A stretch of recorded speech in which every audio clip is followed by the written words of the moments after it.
രാവിലെ നല്ല സാമ്പാറിൻ്റെ മണം കേട്ട് എണ്ണീറ്റിട്ട് നല്ല ചൂട് സാമ്പാറും ദോശയും കൂട്ടി കഴിക്കുന്ന ഫീലുണ്ടല്ലോ.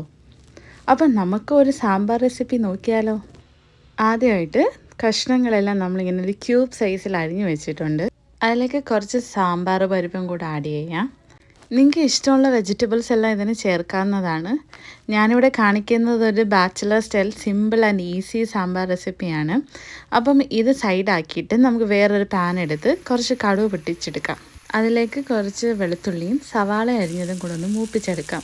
അത് നന്നായി മൂത്ത ശേഷം കുറച്ച് തക്കാളിയും കൂടി നമുക്ക് ആഡ് ചെയ്യാം. ഇതെല്ലാം ഒന്ന് ജസ്റ്റ് വഴണ്ട ശേഷം നമുക്ക് പൊടികൾ ആഡ് ചെയ്ത് കൊടുക്കാം. ഇവിടെ ഞാൻ 3 ടേബിൾ സ്പൂൺ സാമ്പാർ പൊടിയും 1/4 ടീസ്പൂൺ കായപ്പൊടിയുമാണ് ചേർത്തിട്ടുള്ളത്. എരിവിന് വേണ്ടിയിട്ട് ഞാനിവിടെ പച്ചമുളകാണ് എടുത്തിട്ടുള്ളത്, മുളക് പൊടി ആഡ് ചെയ്യുന്നില്ല. അതെല്ലാം ജസ്റ്റ് ഒന്ന് വഴണ്ട ശേഷം കുറച്ച് മല്ലിയിലയും കൂടെ ആഡ് ചെയ്യാം. ഈ പൊടി നമുക്കിനി നമ്മുടെ കുക്കറിലേക്ക് ആഡ് ചെയ്യാം. അതിനുശേഷം ആവശ്യത്തിന് വെള്ളം കൂടെ ഒഴിച്ചു കൊടുക്കാം. എന്നിട്ട് സ്വല്പം മഞ്ഞൾപ്പൊടിയും കൂടി ഇട്ട് നമുക്കിതൊരു 3 വിസിൽ വരെ വേവിച്ചെടുക്കാം. സാമ്പാറിലേക്ക് മല്ലിയില ആഡ് ചെയ്യുമ്പോൾ നല്ലൊരു ഫ്ലേവർ കിട്ടും. അത് നമ്മൾ രാവിലെ എഴുന്നേൽക്കുമ്പോൾ നമ്മുടെ അമ്മമാരൊക്കെ ഉണ്ടാക്കുന്ന സാമ്പാറുണ്ടല്ലോ, അതേ സെയിം മണം നമുക്ക് ഫീൽ ചെയ്യും. ഇനി കുറച്ച് കൊച്ചുള്ളിയും ചില്ലി ഫ്ലേക്സും കറിവേപ്പിലയും അതിലേക്ക് സ്വല്പം കായപ്പൊടിയും കൂടി ചേർത്ത് ഒന്ന് താളിച്ചെടുത്ത് നമ്മുടെ സാമ്പാറിലേക്ക് ഒഴിക്കാം. അപ്പം നമ്മുടെ സാമ്പാർ ഇവിടെ റെഡി ആയിട്ടുണ്ട്.